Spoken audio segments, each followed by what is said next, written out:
Let's learn about lapse of bill, means how bill becomes invalid in the parliament. Now before that I want to remind you that we have already discussed about adjournment, adjournment sanada, prorogations, and one of the important termination called dissolutions. And if bill has to become an invalid, it is possible or it can be happen only in that case of dissolutions, that is dissolution of the Lok Sabha. Rajya Sabha cannot be dissolved because it is a permanent body or institutions. So altogether, what does it mean? It means adjournment or adjournment sanada prorogation do not amount to lapsing of bill. Lapsing of bill can be happen only in the case of dissolutions. So let's learn them one by one, case by case. But before we begin the lecture, I want your undivided attention here in the movement of the bill. If you follow the movement of the bill, then you can easily understand the concept very easily, very clearly. So please have focus here in the bill movement.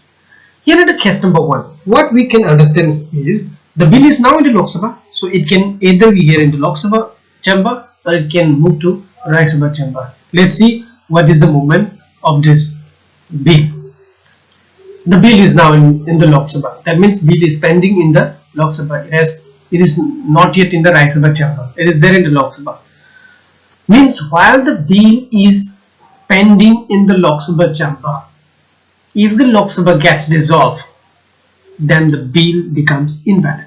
That the bill is lapsed. This is case number 1. Let's go for the case number 2.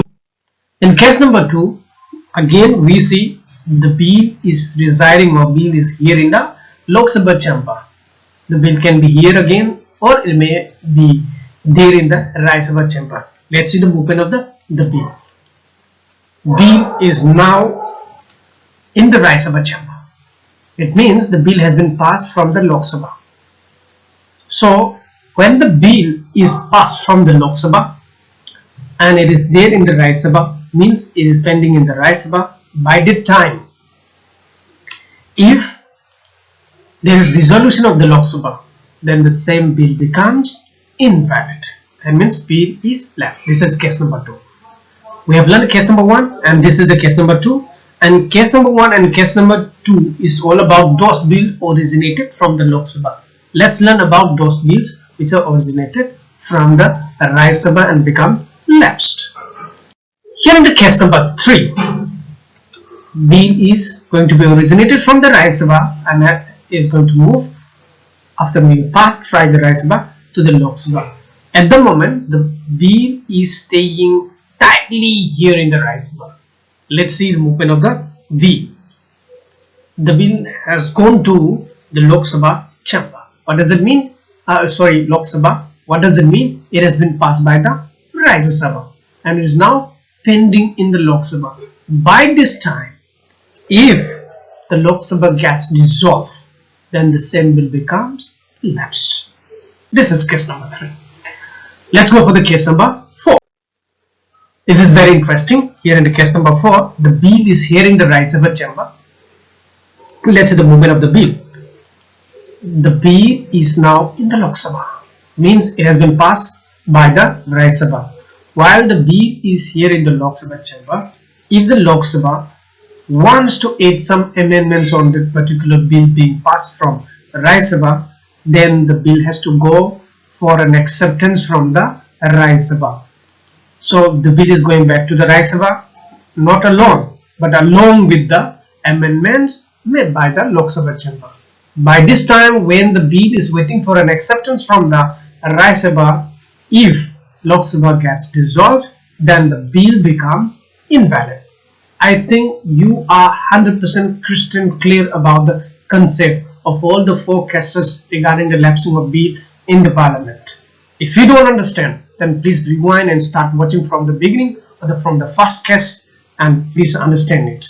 At the moment, let's go across to the questions I keep for you so that we can try whether we have already understand the cases discussed here in the lecture.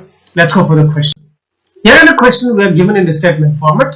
The statement 1 says bill which has been passed by the Lok Sabha but pending in the Rajya Sabha till the last sitting of the last session of a tenure of a government needs fresh introduction of the bill in the next government if required. What does it mean? the bill is starting from the Lok Sabha and rejected in the Rajya Sabha. Simple. If that is so, at what time? If that is so, at the time when we are sitting the last sitting of the last session of a tenure of a government, then whether that bill, if required, will be introduced in the next government or not. I've already discussed this in case number 2, that if the bill is originated from the Lok Sabha and getting rejected in the Rajya Sabha. Here I am mentioning some last session. It is for the question sake and for your kind clarity or concept. Understand it, read it if you don't understand more and more, so that you can understand. But the basic concept here I'm bringing in is all about the bill which has been passed in the Lok Sabha but getting rejected in the Rajya Sabha is lapsed. So this is all about statement number 1. In the statement number 2, let's read together. The statement says, bill which has been passed by the Rajya Sabha but pending in the Lok Sabha till the last sitting of the last session of a tenure of a government lapsed on its resolution. What does it mean? It simply means the particular bill has been passed by the Rajya Sabha but getting locked or getting there in the Lok Sabha or is pending in the Lok Sabha till the last sitting of a last session of a tenure of government lapses on the dissolution. For this particular question, it's also very simple, because corollary, because the bill which has been passed by the Rajya Sabha and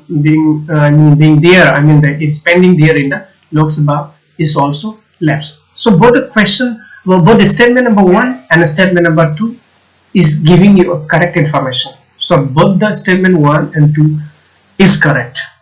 But here in the options, statement 1 is wrong. So statement 1 is wrong.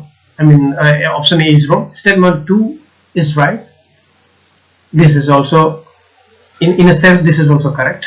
In a sense, option number 3 says, but the statement is wrong. So this is totally wrong. Option D says, but the statement is right.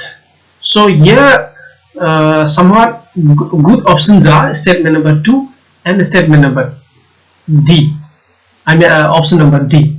So the better answer is not the B, but the better answer is option number D. That is, the correct answer of this question is option number D. That it says both the statement is right. So that's all for lapse of B. We'll discuss more other lectures. Stay tuned. Until then, bye bye.